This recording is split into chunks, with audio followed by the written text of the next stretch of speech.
অচক্ষ নামাজ পড়েই ভেবে বসবেন না যে অনেক কিছু করে ফেলছে। এক চিল্লা দিয়ে মনে করে ফেলবেন না যে দিনের জন্য অনেক কিছু করে ফেলছে।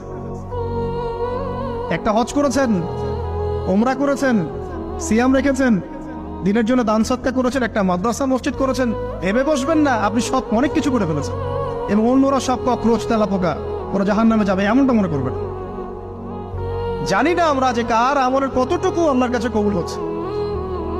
তো এখানে এই ব্যক্তির সমস্যা ছিল এই, সে নিজের আমলটাকে অনেক ভারী মনে করছিল এবং সে স্টেটমেন্ট দিয়ে ফেললো যে তোকে আল্লাহ পাক মাফ করবে না। এই একটা কথা মন থেকে বলার কারণে তার ইহকাল পরকাল দুটা বরবাদ হয়ে গেল, সে জাহান্নামে চলে গেল।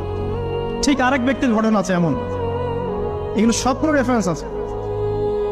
এক ব্যক্তি প্রচুর ইবাদত করত, আল্লাহ পাক তার ইবাদত করার জন্যে পাহাড়ের চূড়ায় একটা সুন্দর ব্যবস্থাও করে দিয়েছিলেন। সেখানে ডালিম গাছ হতো, ঝর্ণা আসতো, খাবারের কোনো অভাব নাই।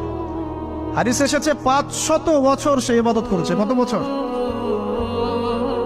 কিয়ামতের মাঠে এই ব্যক্তির অবস্থা এমন হবে, তাকে জান্নাতে প্রবেশ করানোর জন্য নিয়ে যেতে বলা হবে যাও আমার রহমতে জান্নাতে চলে যাও। আল্লাহ পাক তাকে এই কথাটা বলবেন, কিন্তু এই ব্যক্তি বলবে আমার আমলের কারণে, আল্লাহ পাক বলবেন আমার রহমতে জান্নাতে চলে যাও।